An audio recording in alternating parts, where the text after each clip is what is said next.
The construction worker's leg was hanging by strips of muscle and a shattered femur. When Sarah Brennan made the call, nobody wanted to hear. "We're taking it here. Now." The ambulance bay at Metro General looked like a crime scene. Blood pooled around the gurney faster than the drainage grates could handle. The man, maybe 40, eyes rolling back, kept reaching for the mangled limb as if he could will it back together. His name was printed on the hard hat someone had thrown in the rig: Michael Voss, father of 3, according to the wallet his co-worker was clutching. Before we begin, tell us where you are watching from, and if you want to support the channel, please subscribe and hit the like button on this video. Sarah's hands moved before her brain finished the thought. Tourniquet repositioned, 6 inches higher. Tighter. The flesh was already gray below the knee. No pulse, no warmth. The limb was gone, just hadn't accepted it yet. "We need a trauma surgeon down here now," her partner Tommy Chen was saying into the radio, but Sarah barely heard him. She was looking at the bone, the way it had splintered, the angle, the debris embedded in what was left of the calf. "Get me a scalpel," she said. Tommy turned, stared. "What? Scalpel. Sterile kit. Lidocaine if we have it, but we don't have time." A nurse had appeared, young, dark-haired, name tag reading Park. She looked at the leg, then at Sarah. "The doctors are coming. He doesn't have doctor's minutes. Get me the kit." Sarah's voice didn't rise, didn't sharpen. It just landed like a stone in water, and Nurse Park moved. The man was still conscious, barely. His lips were gray. Shock was taking him, and if the leg stayed attached, sepsis would follow. She could see it. The clock in her head was ticking. The same one that used to tick in Fallujah when the Humvees rolled in with boys whose legs were somewhere on the road behind them. Tommy leaned in close. "Sarah, you can't." "I can, and I am." The kit arrived. She didn't wait for approval. Scalpel in hand, she cut through what was left of the tissue in 4 smooth strokes, severing the remaining connective strands, isolating the arterial stump, clamping it. The limb came away. Nurse Park made a sound, soft and strangled. But she didn't move. Sarah's hands didn't shake, not once. She irrigated the stump, packed it, wrapped it in layers of gauze soaked in saline and antibiotic. Her fingers moved like they were playing an instrument. No hesitation, no second guessing. By the time Dr. Marcus Webb arrived, it was done. He stood at the edge of the ambulance bay in his pristine white coat, a surgical mask hanging loose around his neck. He looked at the leg on the ground, then at Sarah, then at the patient, who was breathing easier now, his color returning from gray to pale pink. What the hell happened here? Sarah stepped back, pulling off her gloves. Traumatic amputation, incomplete, finished it. He's stable now. Webb's jaw tightened. He moved closer, examining the stump, the clamp, the packing. His eyes flicked back to her. "You performed a field amputation without a physician present." He was bleeding out. There wasn't time. "That's not your call to make. Paramedic." Paramedic. The word came out like an insult. Sarah met his eyes. She didn't flinch. "He still has a pulse because I made it." Webb's face darkened, but before he could respond, another gurney came crashing through the doors.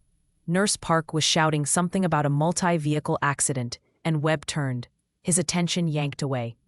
Sarah watched him go. She stripped off her gloves, tossed them in the hazard bin, and walked back. CK toward the rig to restock. Tommy caught up with her at the supply rack. "That was insane. That was necessary. Webb's going to bury you for this." "Let him try." She didn't look at him. She was counting gauze packs, her mind already moving to the next call, but her hands were steady. Steadier than they'd been in years. Across the bay, a new patient was being wheeled in. Unconscious. Military fatigues. Name tape visible even from a distance. Ortiz. Sarah's eyes caught on the uniform for half a second. Then she turned back to her kit and kept working. Nurse Park was watching her from the triage desk. She didn't say anything, but her expression had changed. It wasn't suspicion anymore. It was something closer to respect. Inside the trauma bay, Dr. Webb was barking orders, and someone was asking for Sarah's report on the amputation. She'd have to write it up, justify it, defend it. But Michael Voss was alive, and that was the only metric that mattered. If you want to see how Sarah handles what comes next, make sure you subscribe to Emergency Hero Stories. Because what she does in the next few hours will leave you speechless. Where are you watching from? The The break room smelled like burnt coffee and disinfectant. Sarah sat in the corner with a protein bar she wasn't eating, watching the clock tick past noon. She'd been awake for 19 hours. Her shift had technically ended 2 hours ago, but Tommy had called in a favor, and now she was covering until the evening crew showed up. Across the room, 2 residents were talking. They didn't bother lowering their voices. "Did you hear about the amputation?" the shorter one said. His name was Collins, fresh out of med school, still excited about trauma. "The paramedic who cut off a guy's leg in the bay?" The other one laughed. "Webb's losing his mind over it. I mean, the guy lived. Sure, this time. But what happens when she tries that again and severs an artery? We're not a field hospital. We have protocols." Sarah didn't look up. She peeled the wrapper on the protein bar, took a bite, chewed slowly. Nurse Park walked in, poured herself coffee, and sat down across from Sarah without asking. She stirred in 2 sugars, eyes on the residents, then back to Sarah. "They don't know what they're talking about," Park said quietly. Sarah shrugged. "They're not wrong. I broke protocol. You saved his life. That doesn't change the paperwork." Park sipped her coffee. She was studying Sarah now, the way people do when they're trying to solve a puzzle. "Where'd you train?" "Here and there." "That's not an answer." Sarah met her eyes. "It's the only one I'm giving." Park didn't push. She nodded, stood, and left. The residents kept talking. Sarah finished the protein bar, tossed the wrapper, and walked back out to the floor. The ER was quiet for now, the lull before the next wave. Sarah restocked the jump bag, checked the airway kit, ran through the mental checklist she'd done 1,000 times before. Suction, intubation kit, IV start pack, pressure dressings. Her hands moved on muscle memory, the same way they'd moved in the back of a Humvee, with RPG fire echoing outside, and a kid from Kansas bleeding out on the bench. She pushed the thought away. Tommy appeared at her side, holding a clipboard. "We got a call. Residential. Possible stroke. Let's go." They rolled out, lights on, no siren yet. The address was 10 minutes away, a quiet neighborhood, tree-lined streets, the kind of place where people walk dogs and mowed lawns on Saturdays. The patient was a woman in her 60s, sitting upright on the couch, her daughter hovering beside her. The daughter was crying. The woman wasn't speaking, but her eyes were tracking. Sarah knelt in front of her. "Ma'am, can you tell me your name?" Nothing. "Can you squeeze my hand?" The right hand squeezed, the left didn't move. Sarah pulled out a pen light, checked her pupils, equal and reactive. She ran through the stroke scale, checking facial droop, arm drift, speech. The woman's left side was weak, but she was alert, oriented. Tommy was calling it in, probable CVA. They'd take her to Metro General, get her into CT, maybe catch the clot in time for TPA. But Sarah was looking at something else. The woman's breathing was shallow, too shallow. Her color was good, but the rhythm was off. Sarah pressed 2 fingers to her neck, feeling the carotid pulse, irregular, faint on the left side. She moved her stethoscope to the woman's chest, listened. The heartbeat was there, steady, but something underneath it wasn't right. "Tommy, get the ultrasound." He stopped mid-sentence on the radio. "What?" "Ultrasound, now." He grabbed the portable unit from the rig, brought it in. Sarah pulled up the woman's shirt, applied gel, and pressed the probe to her chest. The screen flickered, then resolved. There, the aorta, widened, a shadow in the wall that shouldn't be there. "She's got a dissection," Sarah said. Tommy leaned in. "You sure?" "Look at the flap, right there, ascending aorta." The daughter was staring at them. "What does that mean?" Sarah kept her voice calm. "It means we need to get her to the hospital right now. This isn't a stroke, it's her aorta. The main blood vessel from her heart. Part of it's tearing." The daughter's face went white. They moved fast, loaded the woman onto the gurney, started a second IV line, pushed fluids, but not too much. Sarah kept her blood pressure controlled. Too high and the dissection could rupture. Too low and her brain wouldn't perfuse. It was a tightrope. Tommy drove. Sarah stayed in the back, eyes on the monitor, one hand on the woman's wrist, feeling the pulse. She talked to her the whole way, keeping her calm, keeping her still. "You're doing great. Stay with me. We're almost there." The woman's eyes stayed locked on Sarah's face. She couldn't speak, but she nodded. They rolled into Metro General, and Sarah handed off to the trauma team. Dr. Aisha Kamara was the attending. a trauma surgeon Sarah had seen around but never worked with directly. Camara took one look at the ultrasound image on Sarah's phone, and her expression sharpened. "You caught this in the field?" "Yes, ma'am." "With a portable?" "It's all we had." Camara stared at her for a beat longer, then turned to her team. "Get her to CT. Prep OR2. If this is a type A, we're going in now." The team moved. Sarah stepped back, pulling off her gloves. Camara paused at the door, looked back. "Good catch, paramedic." Sarah nodded, didn't say anything. Tommy was grinning at her when she got back to the rig. "You just saved that lady's life. Again. She's not out yet. Still." Sarah didn't answer. She was already cleaning the ultrasound probe, resetting the equipment, getting ready for the next call. But Nurse Park was standing at the ambulance bay entrance, arms crossed, watching her. And this time, she wasn't the only one. Dr. Camara was still there too, talking quietly to another doctor, both of them looking Sarah's way. The call came in at 14:03. Bridge collapse, Interstate 76, multiple vehicles, unknown number of casualties. Sarah was restocking the rig when the alert hit every radio in the hospital simultaneously. The words cut through the noise like a blade. Tommy was beside her in seconds. Engine already running. They weren't the first unit on scene. They were the fourth. The bridge hadn't fully collapsed, but a section of the upper deck had given way, sending concrete and rebar down onto the roadway below.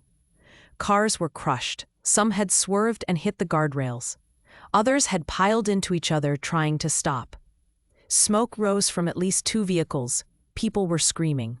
Sarah stepped out of the rig and the sound hit her like a wave. Chaos, pure and complete. No order, no clear triage. Just people running, shouting, pulling at car doors. She'd seen this before. Her brain shifted, the noise fell away. She saw the scene in sections, quadrants, priority zones. "Tommy, start with the blue sedan. Driver's side, he's moving." "Got it." Sarah moved toward the wreckage under the collapsed section. 3 cars compacted, a pickup truck on its side, a minivan with the rear end caved in. She climbed onto the hood of the nearest car, looked inside. 2 occupants. Front seat passenger wasn't breathing. Driver was conscious, bleeding from the head, trying to reach for the passenger. "Sir, stay still, don't move. Help is coming." She moved to the next car. A woman trapped in the driver's seat, steering column pinning her chest.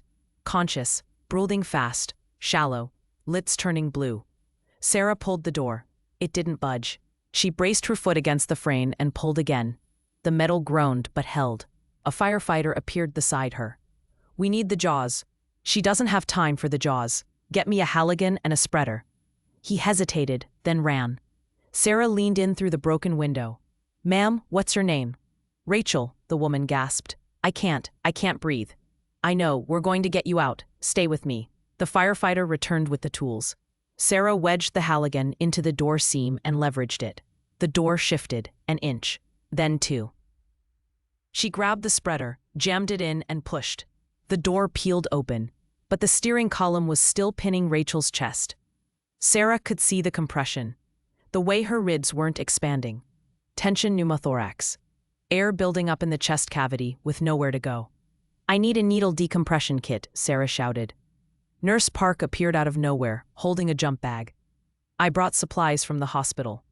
Sarah didn't ask why Park was here. She just grabbed the kit, tore it open, and prepped the needle. 14 gauge. Second intercostal space, mid-clavicular line. She found the landmark, felt for the rib, and pushed the needle through. The hiss of air was immediate.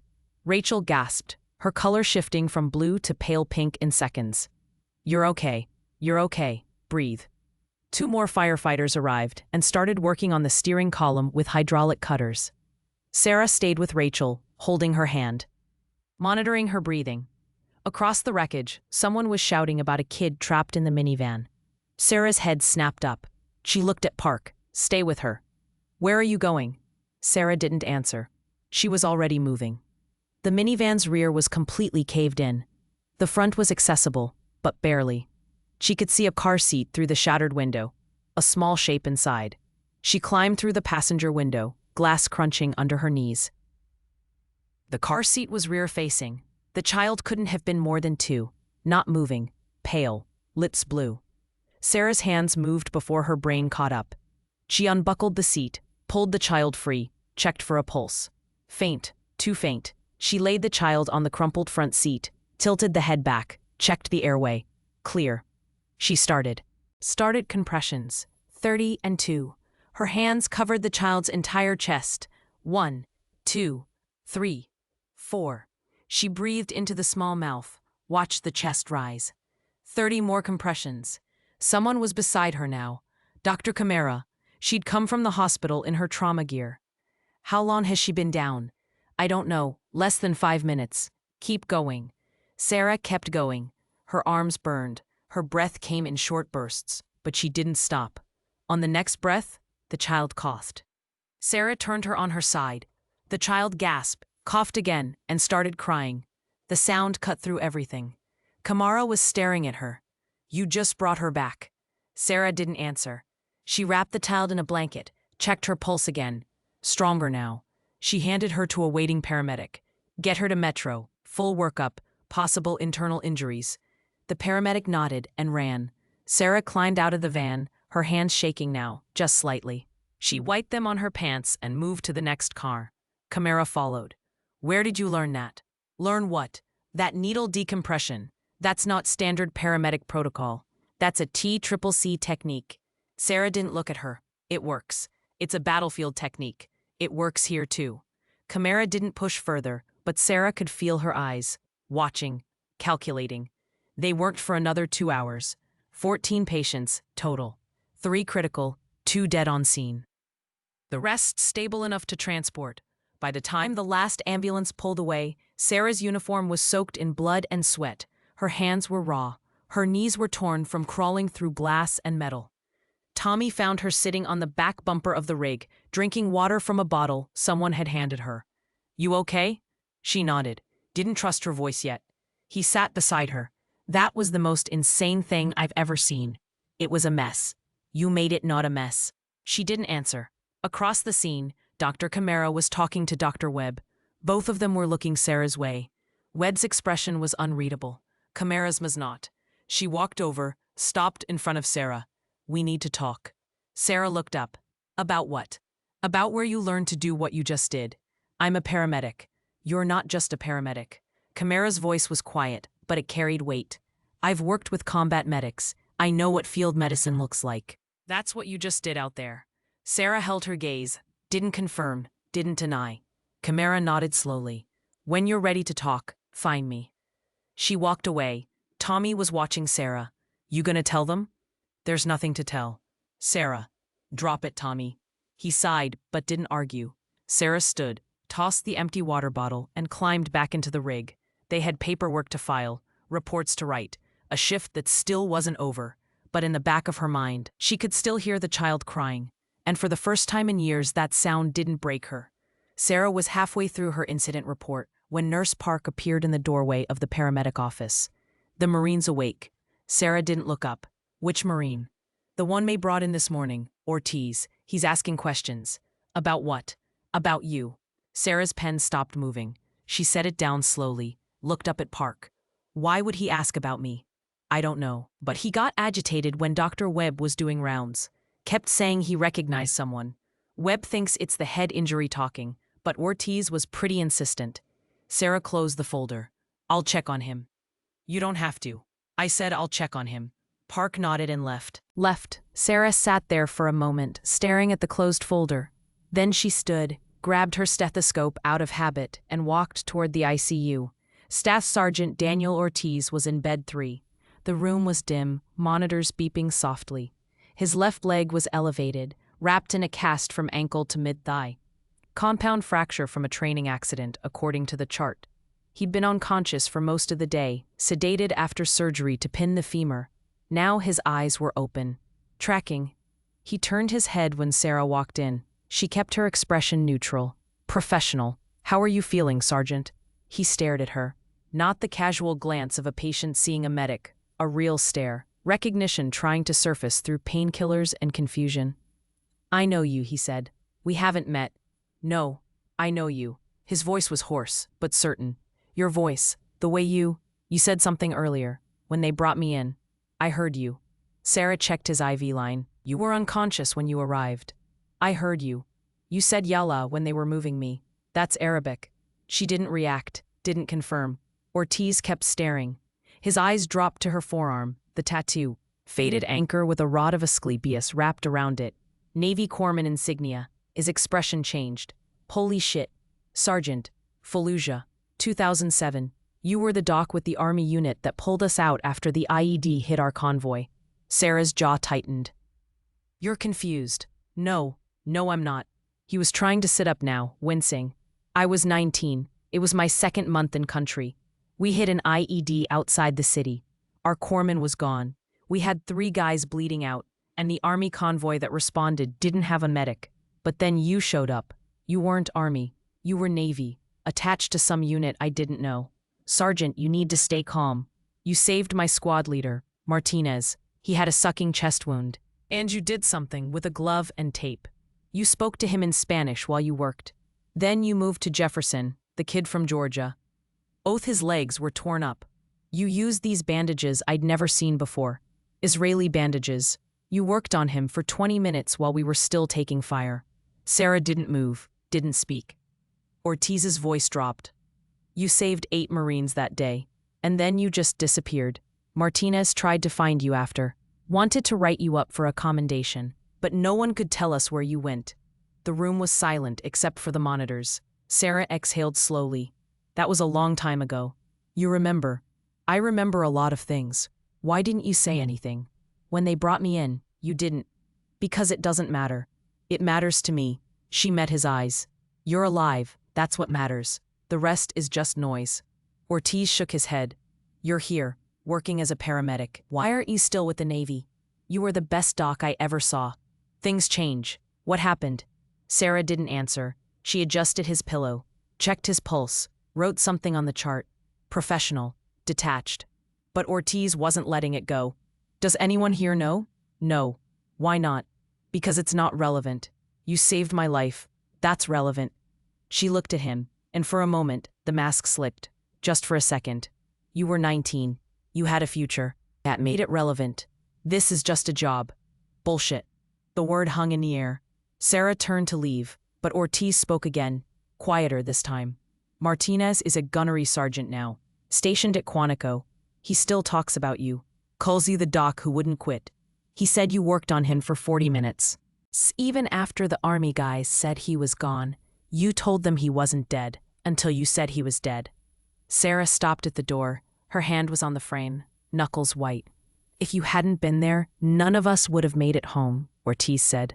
I just thought you should know that. She didn't turn around. Get some rest, Sergeant. She walked out. The hallway was empty, quiet. She made it 10 feet before she had to stop, leaning against the wall, eyes closed, breathing slow and controlled. She hadn't thought about Fallujah in months. She'd gotten good at not thinking about it, at boxing it up and putting it somewhere she didn't have to look. But now it was back. In her head, in her hands. The sound of the IED, the smell of burning fuel and copper, the weight of Martinez's blood-soaked uniform under her hands. And the other one, the one she couldn't save. She pushed off the wall and kept walking.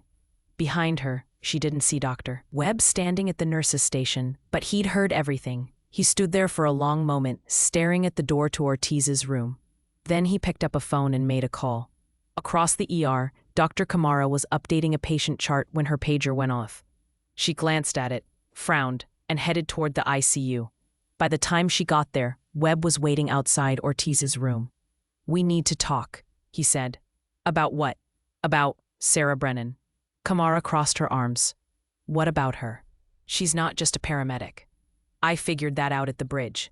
Webb's expression was tight, unreadable. She's former Navy, corpsman, served in Fallujah. Kamara's eyebrows went up. How do you know that? The patient in there recognized her. Says she saved his squad in 2007. Kamara looked through the window at Ortiz, then back at Webb. And you're telling me this why? Because she's been lying. She's been working here for 3 months. And she never disclosed her military service. That's a violation of employment protocol. Or maybe it's none of our business. Webb's jaw tightened. She performed procedures today that are outside her scope of practice. If she has combat medical training, that changes the context. It also raises questions about why she left the Navy.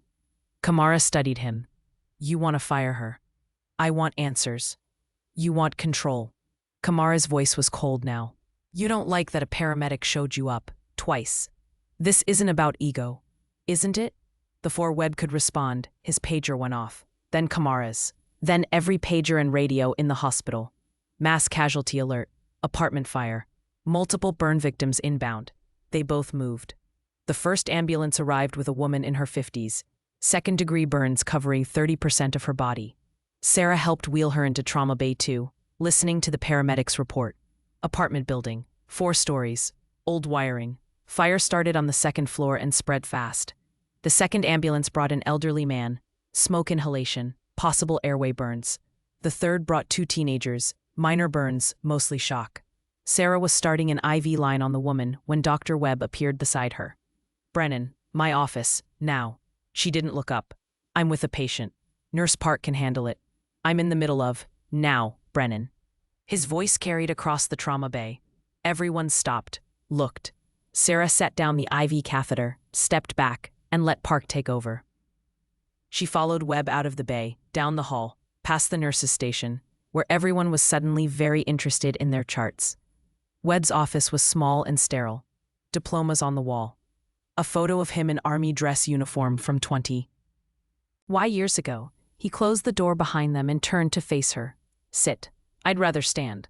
That wasn't a request. Sarah sat, didn't lean back, kept her spine straight, hands on her knees. Webb stayed standing, arms crossed. How long were you going to keep lying? I haven't lied about anything. Omission is a lie. You didn't disclose your military service on your employment application. It wasn't required. It's relevant when you're performing battlefield medicine in my ER. Sarah met his eyes. I performed necessary medical interventions on patients who would have died otherwise. You performed procedures outside your certification.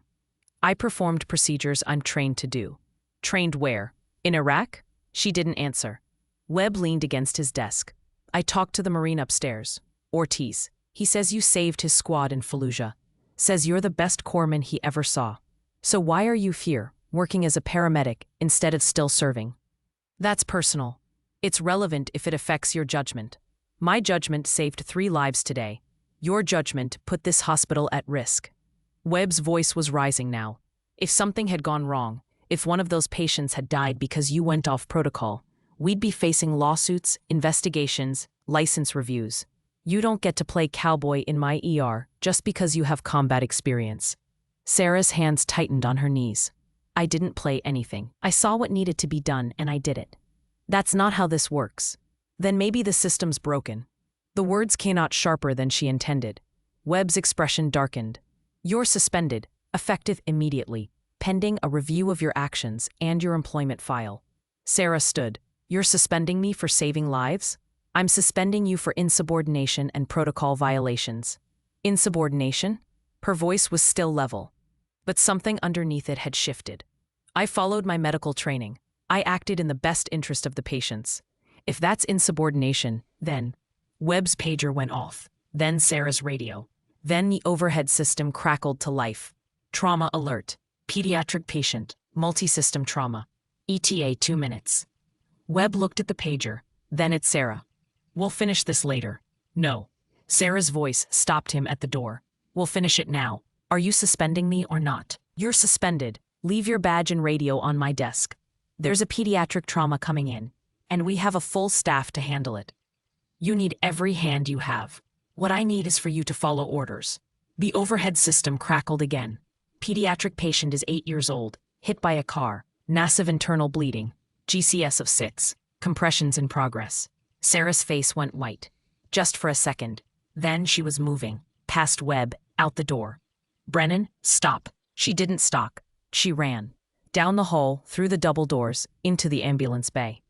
The rig was just pulling in, lights blazing. A back doors flew open and 2 paramedics jumped out, pulling the gurney. The child was small, dark hair, maybe 8, blood everywhere. Sarah's hands were already reaching for gloves when she saw the face. Not the same child. Different kid, different accident, different city. But the same size, same age, same vacant stare. She froze, just for a heartbeat. But it was enough. The paramedics rushed past her. Dr. Canera was already there, calling orders. Nurse Park was setting up the trauma bay. Webb was right behind Sarah, watching. The team moved like a machine. Efficient, practiced. But Sarah could see it. The compressions were wrong. Too fast. The rhythm was off. The airway wasn't secure. The tube was placed, but the chest wasn't rising evenly.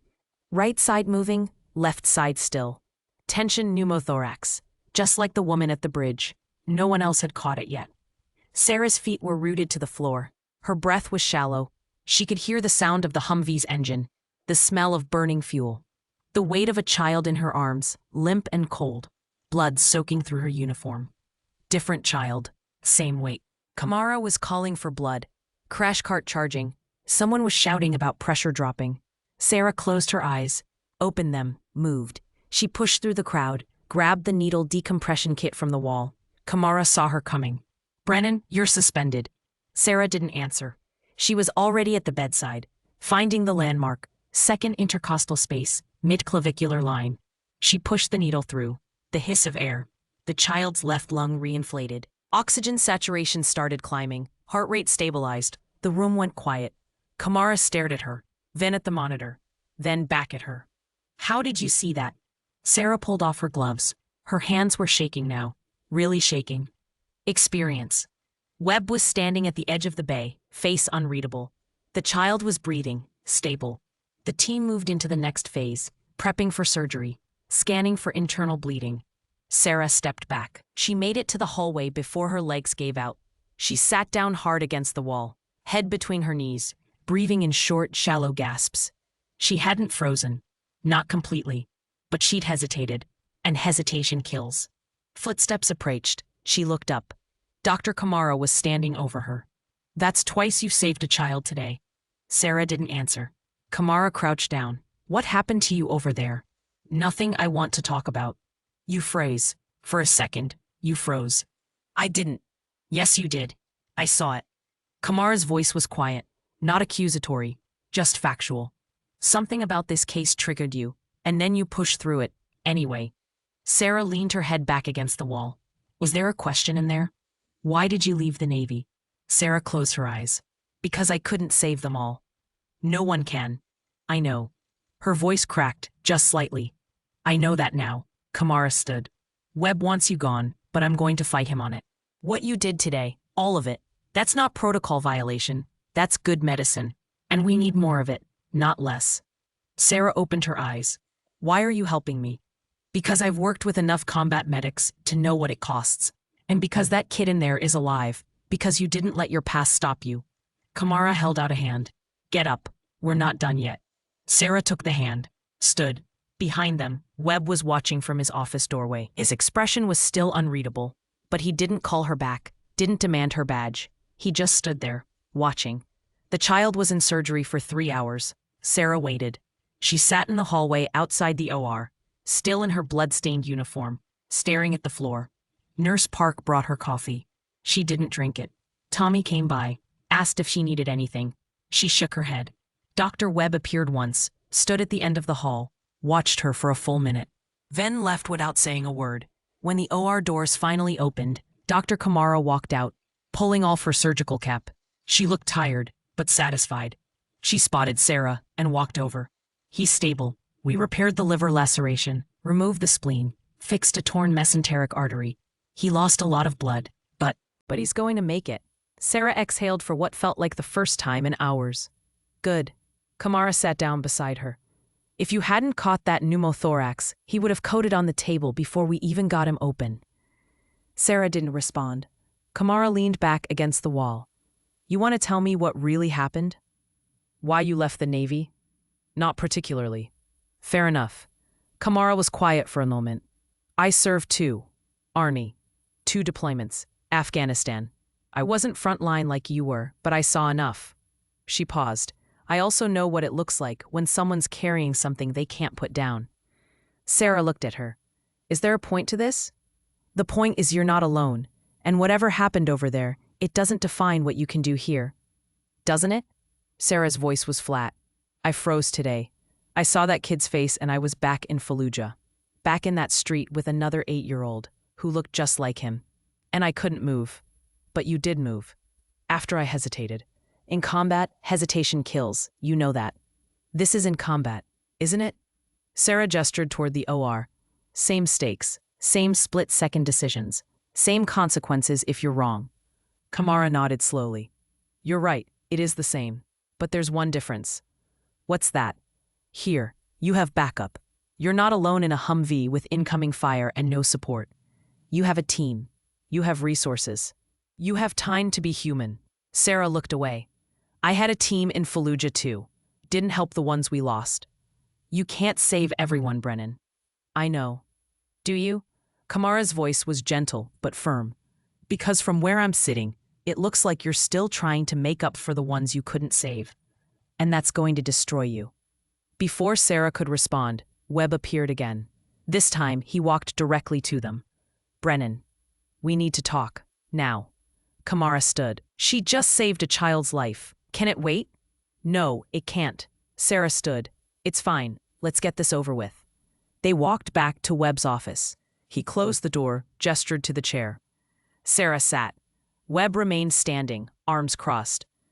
I pulled your military records, he said. Sarah's expression didn't change. You had no right to do that. I had every right. You're an employee of this hospital, and your background is relevant to your performance and judgment. What did you find? Webb picked up a folder from his desk. Corporal Sarah Brennan, Navy Hospital Corpsman, 2 tours in Iraq, 2006 through 2008, attached to various Marine and Army units, 14 combat action ribbons, 3 Navy and Marine Corps Commendation Medals, 1 with Valor device. He looked up. You were also investigated for a civilian casualty incident in Fallujah in 2007. Sarah's jaw tightened. I was cleared. You were cleared of criminal wrongdoing, but the report says you were treating an injured Iraqi child when your unit came under fire. The child died, and you blamed yourself, even though the investigation concluded there was nothing you could have done. Is there a question in there?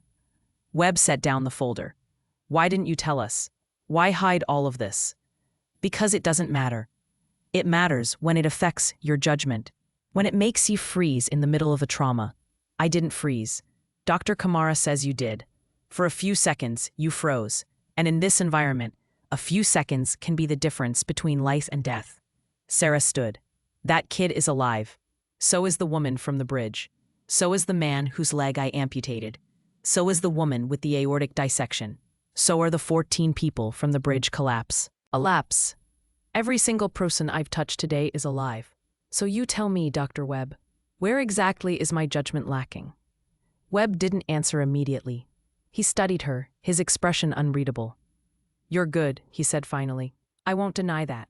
You're one of the most skilled field medics I've ever seen. But good isn't enough when you're carrying trauma that makes you hesitate. Because next time, that hesitation might cost someone their life. Then fire me. I'm not firing you. Sarah blinked. What? Webb sighed and sat down. Sit, please. She sat slowly, wary. I don't want to fire you, Webb said. What I want is for you to get help. Real help. Therapy, counseling. Whatever it takes to process what happened to you over there so it doesn't interfere with your work here. I'm fine. You're not fine, and pretending you are is dangerous. Sarah's hands clenched into fists on her knees. I've been doing this job for 3 months. I've saved more lives in that time than most paramedics save in a year. If that's not fine, I don't know what is. Saving lives doesn't mean you're healed. Webb leaned forward. I'm offering you a choice. You can accept a temporary leave to get counseling, with full pay and your position waiting when you're ready. Or you can resign. But I won't let you keep working like this, carrying that weight, waiting for it to break you. Sarah stared at him. You're benching me. I'm protecting you, and my patients. Your patients are alive because of me, and I'm grateful for that. But I also saw you freeze today, and I can't ignore it. The room was silent, except for the hum of the ventilation system. Sarah stood slowly. I'm not taking leave, and I'm not resigning, so if you want me gone, you're going to have to fire me. Webb's expression hardened. Brennan. The door burst open. Nurse Park was there, out of breath. We need you both. Now, the boy from the car accident, he's coding. They ran. The pediatric ICU was chaos, monitors screaming, the child's heart rate spiking, then dropping. Someone was calling for the crash cart. Sarah pushed through the door. The boy was seizing. His face was turning blue. "He's in VFib," someone shouted. Sarah grabbed the defibrillator paddles. Clear. Shock delivered. The boy's body jerked. Heart rhythm didn't change. Charging to 200. Clear. Another shock. Still VFib. Webb was beside her now. Epi, 1 milligram, now. Nurse Park pushed the medication. Sarah started compressions, hard and fast, counting in her head. 1, 2, 3, 4. 30 compressions. Breathe. The monitor flatlined. Asystole, Kamara said from the doorway. Webb looked at the clock. Time of death. No. Sarah didn't stop compressions. He's not gone. Brennan, he's flatline. There's no rhythm. He's 8 years old. We're not calling it. There's no pulse. No electrical activity. It's over. He's gone. Sarah kept going. Her arms burned. Sweat dripped down her face. He's not gone until I say he's gone. Webb put a hand on her shoulder. Sarah, stop. She shrugged him off, kept going. Sarah, you have to stop. Not yet. 30 more compressions. Kamara stepped forward, placed a hand over Sarah's. Brennan, let him go. Sarah looked at her, then at the boy. 8 years old, dark hair, still face, just like Fallujah. She closed her eyes, took a breath, and placed both hands flat on the boy's chest. Not compressions, just pressure. Steady, firm. And she whispered, so quietly only Kamara could hear. Arjuk, latatarakni. Please, don't leave me. The monitor beeped. Once. Everyone froze. Another beep. A rhythm appeared on the screen. Nen, slow, irregular, but there, the boy gasped. His chest rose. Sarah stepped back, hands shaking. Webb was staring at the monitor.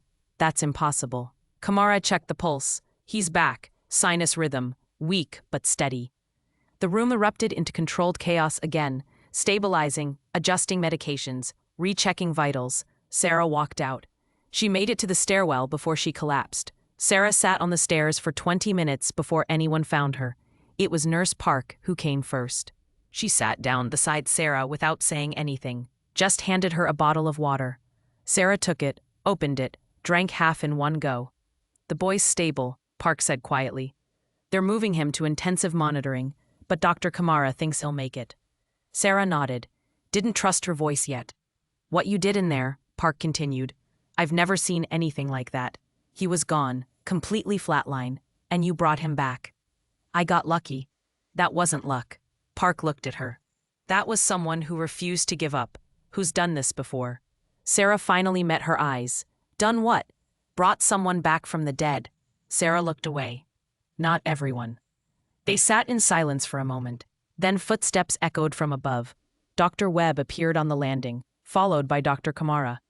Webb stopped when he saw Sarah. For a long moment, nobody spoke. Then he sat down on the step below her. I owe you an apology, he said. Sarah blinked. What? I said you were dangerous, that your judgment was compromised. I was wrong. He paused, choosing his words carefully. What I saw in there wasn't someone who froze. It was someone who refused to accept defeat, who saw something everyone else missed. I didn't see anything, I just didn't give up.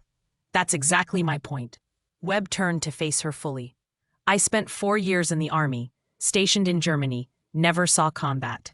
Never had to make the kind of decisions you made every day in Fallujah. I thought that made me qualified to judge your methods, but I was wrong. You have experience I'll never have, skills I'll never understand. And instead of recognizing that, I tried to suppress it. Kamara stepped down to join them. The hospital board met an hour ago. Emergency session. They reviewed your case. Sarah's stomach tightened. And they want to offer you a position. What kind of position? Webb pulled out a folder. We want to create a new program, combat medicine integration, teaching emergency staff the techniques you use today, triage under pressure, field procedures, trauma response, everything you learned in Fallujah that saved lives today. Sarah stared at the folder. You want me to teach? We want you to lead, Kamara said. This wouldn't be a paramedic position. It would be a full clinical role, training residents, attendings, nurses, everyone. You'd have authority to implement new protocols based on combat medicine research. I'm not a doctor. No, but you're something better. You're someone who's done this when it mattered most. Webb opened the folder. We've already drafted the program outline. 6-month pilot. If it works, it becomes permanent. You'd report directly to me and Dr. Kamara. Full benefits, salary commensurate with a senior clinical educator. Sarah took the folder, scanned the first page. It was detailed, comprehensive, real. Why now? She asked. Yesterday you wanted me gone. Yesterday I was an idiot, Webb said bluntly. Today I watched you save a child's life after everyone else had given up, including me. He paused. I also got a call from the Marine you saved, Ortiz. He contacted his old squad leader, Martinez. Martinez is now a gunnery sergeant at Quantico. He wants to write a letter of commendation for what you did in Fallujah. Retroactive. Sarah's hands tightened on the folder. I don't want a commendation. I told him that. He said you'd say that. Webb smiled slightly. He also said you once told him that the only medal worth having is the one where everyone walks away alive. Is that true? Sarah nodded slowly. Then take this position, not for recognition, not for medals, but because you can teach other people how to make sure everyone walks away alive. Sarah looked at Kamara. What about the hesitation? You said I froze. You did, for about 3 seconds. Kamara crouched down to eye level, and then you pushed through it. That's not weakness, Brennan. That's strength. Most people would have stayed frozen. You moved anyway. What if it happens again? Then you'll push through it again, and eventually, it'll stop happening. Kamara placed a hand on her shoulder. But you need help. Real help. Therapy. Someone who specializes in combat trauma. That's non-negotiable. Sarah was quiet for a long moment. Then she asked, what happened in Fallujah? The child I couldn't save. What did the records actually say? Webb pulled out another folder. Thinner, older. The incident report says, you were treating an 8-year-old girl, injured in crossfire. You were under fire yourself. You worked on her for 37 minutes while your unit held position. The report concludes that her injuries were unsurvivable. Massive internal trauma. You did everything possible, but there was nothing more you could have done. I always thought if I'd been faster. You were fast enough. The injury killed her, not your steed. Webb's voice was firm. But there's more. The report also notes that while you were treating her, you directed 2 other Marines to treat additional wounded, 3 Iraqi civilians. All 3 survived because of your instructions. Sarah looked up sharply. What? You saved 3 other people that day while trying to save her. It's in the report. You just never read it. Sarah's breath caught. She'd never looked at the full report. Couldn't bring herself to. She'd carried the guilt of that one loss for 17 years, never knowing about the others. I didn't know. She whispered, I know. Webb handed her the folder. Keep it. Read it when you're ready. But understand this. You're not the person who let someone die. You're the person who saved everyone you could, even when it cost you everything. Sarah took the folder with shaking hands. Pike spoke up from beside her. For what it's worth, I think you should take the position. We need you here, not just for your skills, but because you care. You fight for patients the way nobody else does. Sarah opened her mouth to respond, but footsteps interrupted. Tommy Chen appeared at the top of the stairs, slightly out of breath. Sorry to interrupt, but there's someone here to see Sarah. Who? Sarah asked. Staff Sergeant Ortiz. He checked himself out of his room, said he needed to talk to you. They found Ortiz in the hallway outside the ICU, leaning heavily on crutches, his casted leg dragging slightly. A nurse was trying to convince him to get back in bed. He ignored her. When he saw Sarah, his face broke into a grin. Doc, you should be in bed, Sergeant. Probably, but I heard what you did. Heard you brought a kid back after he flatlined. He hobbled closer. I also heard they're trying to promote you out of the ambulance. Something like that. Good, because I made some calls. He pulled out his phone, showed her the screen. Martinez. Inez is flying in tomorrow. He wants to see you. Thank you in person. And there's 6 other guys from that convoy who want to come too, if you'll let them. Sarah stared at the phone, at the names listed there. Men she'd saved, men she hadn't thought about in years. They don't need to do that, she said quietly. Yeah, they do. You saved our lives. We never got to say thank you. Ortiz's voice dropped. And maybe you need to hear it, that what you did mattered. That we're all still here because of you. Sarah's eyes burned. She blinked hard, looked away. Ortiz put a hand on her shoulder. Take the job, Doc. Teach these people what you taught us. How to stay calm when everything's chaos. How to keep fighting when everyone else quits. How to save lives. Sarah looked at Webb, then Kamara, then back at Ortiz. She took a deep breath. I'll take the position, on 3 conditions. Webb nodded. Name them. 1. I get therapy. Real therapy. Someone who knows combat trauma. Already arranged, Kamara said. 2. I train everyone, not just doctors. Nurses, paramedics, techs, everyone. No hierarchy. Agreed, Webb said. 3. I do this my way. If I think a protocol needs to change, we change it. No bureaucratic delays. No committees. If it saves lives, we implement it. Webb hesitated, then extended his hand. Deal. Sarah shook it. Ortiz grinned. Now that's the doc I remember. 6 months later, the training room on the 4th floor of Metro General looked nothing like it had before. The walls were covered with tactical medicine charts, diagrams of tourniquet placement, needle decompression landmarks, hemorrhage control protocols. In the corner sat a collection of training mannequins with simulated blast injuries, penetrating trauma, complex fractures. Sarah stood at the front of the room, wearing navy blue scrubs, with her new title embroidered on the chest. Clinical Director, Combat Medicine Integration Program. 20 residents sat in front of her. 10 nurses, 5 paramedics, 3 attending physicians. Dr. Webb sat in the back row, observing. The average time from injury to intervention in Fallujah was 4 minutes, Sarah was saying. Here, in this hospital, our average time from patient arrival to definitive treatment is 11 minutes. That 7-minute gap is where people die. She clicked to the next slide, a graph showing survival rates before and after the program implementation. In the 6 months since we started this program, our mortality rate for severe trauma has dropped by 34%. Our time to intervention has decreased to 6 minutes. We're not at combat speed yet, but we're getting there. One of the residents raised his hand. Young, eager, maybe 26. Dr. Brennan, the techniques you're teaching us, some of them aren't in the standard protocols. How do we justify using them if we're questioned? Sarah smiled slightly. First, I'm not a doctor. Call me Sarah. Second, you justify them the same way I did, by keeping the patient alive.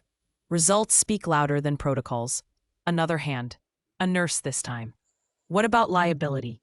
If we deviate from standard care and something goes wrong, then you document why you made that choice. You explain your reasoning, and you stand by your decision. Sarah's voice was firm. But here's the thing. If you follow a protocol and the patient dies when a different approach might have saved them, that's a choice too. And you have to live with that. The room was quiet. Sarah pulled up the next slide. A photo of a smiling 8-year-old boy. The same boy from 6 months ago, recovered now, alive.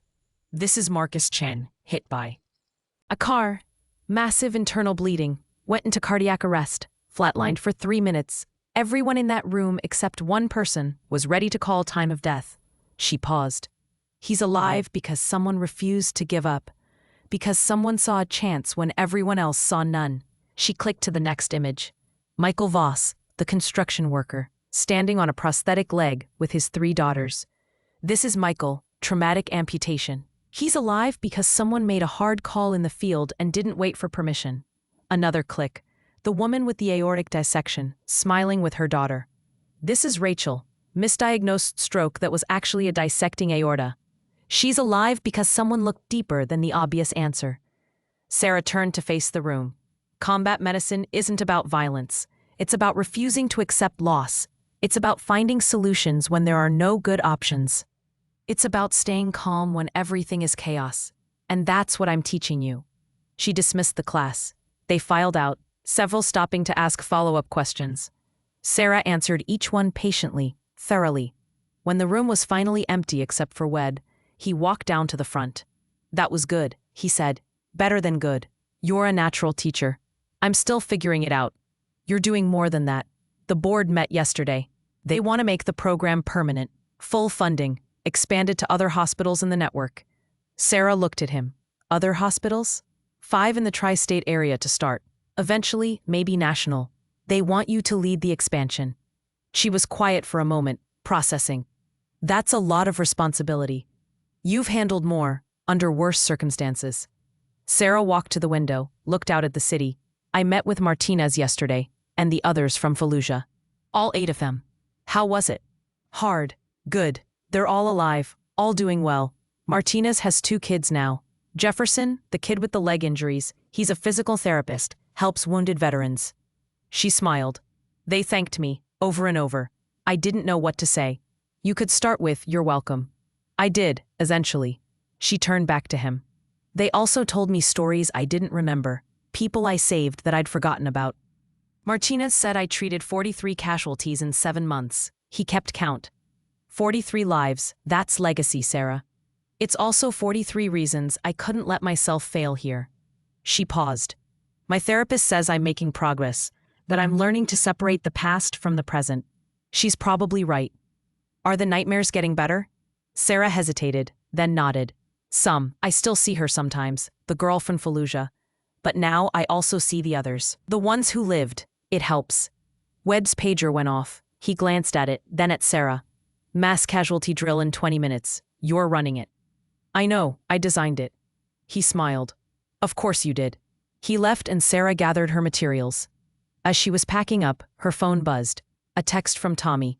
Got someone who wants to meet you. Young paramedic, Army vet, Afghanistan. Having trouble adjusting. Sounds familiar. Can you talk to her?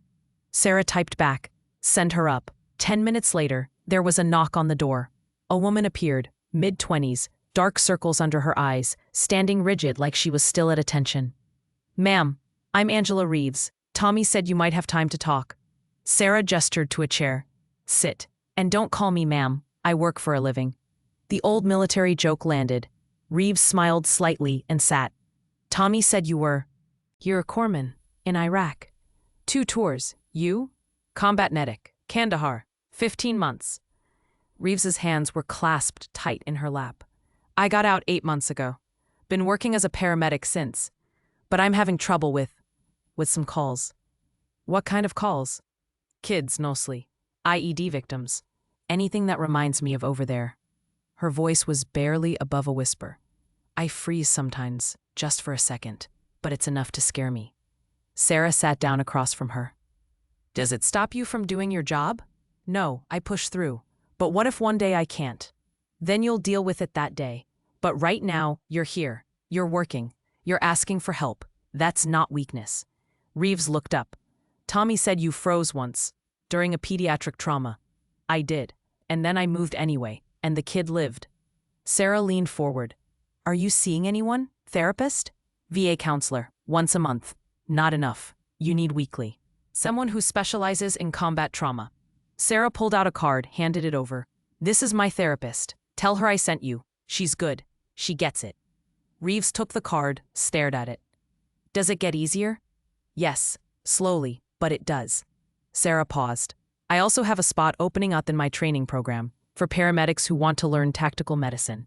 Interested? You want me in your program? You've got field experience. You know what works under pressure. That's exactly who I need. Sarah stood. Think about it, let me know. Reeves stood too, something shifting in her posture. Less rigid, more hopeful. Thank you, really. After she left, Sarah finished packing up and headed to the ER for the mass casualty drill. The staff was assembled, waiting for her instructions. She ran them through scenarios for 90 minutes. Bridge collapse, building fire, multi-vehicle accident. Every situation she'd faced in the past 6 months. Distilled into training exercises. They responded well, faster than before, more confident. She could see the difference the program had made. When it was over, Dr. Kamira pulled her aside. I got a call today from the National EMS Standards Committee. They want you to consult on their new tactical medicine guidelines.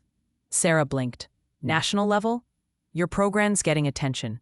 Publications, conference presentations. You're becoming the authority on this. Kamara smiled.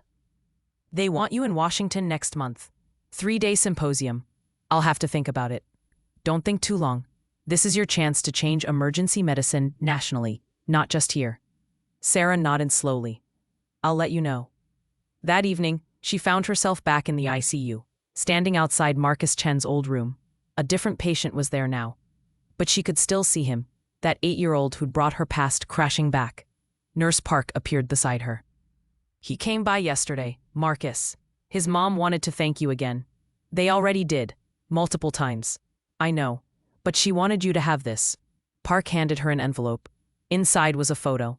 Marcus, grinning, wearing a Little League uniform, holding a baseball bat. On the back, in child's handwriting, "Thank you for not giving up on me. Your friend Marcus." Sarah stared at the photo for a long moment. Then she put it in her pocket. "You okay?" Park asked. "Yeah, I am." And for the first time in 17 years, she meant it. Her pager went off. Trauma alert. Multi-vehicle accident. All hands needed. Sarah took a breath, clipped the pager back on her belt, and headed for the ER. Some wars you fight with weapons. Some you fight with skill. She'd chosen the second war. And she was finally winning.